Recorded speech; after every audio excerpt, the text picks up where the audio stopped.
दुनिया कोरोना के साथ साथ चीन की चालबाजियों से भी परेशान है। उसकी चालबाजियों के किस्से अगर आप सुनने बैठ जाएं तो दिन कब निकल जाए पता ही नहीं चलता, क्योंकि चीन कभी इस मोर्चे पर तो कभी उस मोर्चे पर कोई ना कोई कारस्तानी करने की जुगत में लगा ही रहता है। इसी को लेकर भारतीय सीमा पर भी लगातार चौकसी बरती जा रही है, क्योंकि हर किसी को मालूम है कि अगर हल्की सी लापरवाही हुई तो चीन कोई ना कोई कांड कर ही देगा। इसी को लेकर लगातार भारत के सेना प्रमुख भी सक्रिय हैं और लगातार एलएसी के इलाकों का दौरा भी कर रहे हैं। इसी कड़ी में भारतीय सेना प्रमुख अरुणाचल प्रदेश सेक्टर में चीन के साथ लगने वाली सीमा के पास भारत की ऑपरेशनल तैयारियों की समीक्षा करने पहुंचे। रिपोर्ट के मुताबिक चीन ने अरुणाचल प्रदेश की सीमा के करीब एक रणनीतिक राजमार्ग का निर्माण पूरा किया है। चीन ने इस राजमार्ग का निर्माण यारलुंग जांगबो ग्रैंड कैनियन के बीच से होकर ये तैयार किया है, जिसे दुनिया की सबसे गहरी खाई के रूप में जाना जाता है, जिसकी अधिकतम गहराई 6009 मीटर है। चीन ने इस राजमार्ग का निर्माण 31 करोड़ डॉलर की कीमत पर किया है।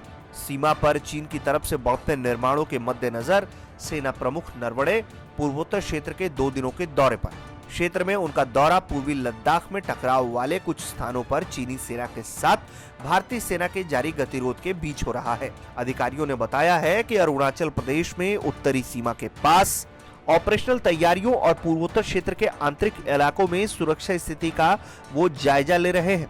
जनरल नरवणे ने उत्तर पूर्व के आंतरिक क्षेत्र में और भारत म्यांमार सीमाओं के पास सुरक्षा परिदृश्य की भी समीक्षा की है और सभी जवानों को इसी उत्साह के साथ काम करते रहने का आह्वान किया है। जनरल नरवणे ने कहा है कि सेना समूचे उत्तरी मोर्चे पर लद्दाख से लेकर अरुणाचल प्रदेश तक मौजूदगी बढ़ाकर रखेगी जब तक तनाव कम न हो जाए। गौरतलब है कि पूर्वी लद्दाख में चीन के साथ सीमा विवाद के मद्देनजर सेना ने पिछले साल करीब 3500 किलोमीटर लंबी एलएसी पर सभी संवेदनशील इलाकों में सैनिकों की तैनाती महत्वपूर्ण ढंग से बढ़ाई थी। भारतीय वायुसेना ने भी अरुणाचल सेक्टर में एलएसी के पास हवाई क्षेत्र की निगरानी करने वाले प्रमुख अड्डों में अतिरिक्त लड़ाकू विमानों और हमला करने वाले हेलीकॉप्टरों को भी तैनात किया था। भारत और चीन में पिछले साल मई की शुरुआत में पूर्वी लद्दाख में कई टकराव स्थलों पर सैन्य गतिरोध हुआ था, जिसके बाद से वो तनाव अभी भी कुछ इलाकों में जारी है। भारत के विदेश मंत्री भी कह चुके हैं कि भारत चीन के रिश्ते चौराहे पर आ चुके हैं। अब तय चीन को करना है कि रिश्ता किस ओर जाता है। ब्यूरो रिपोर्ट, भारत तक।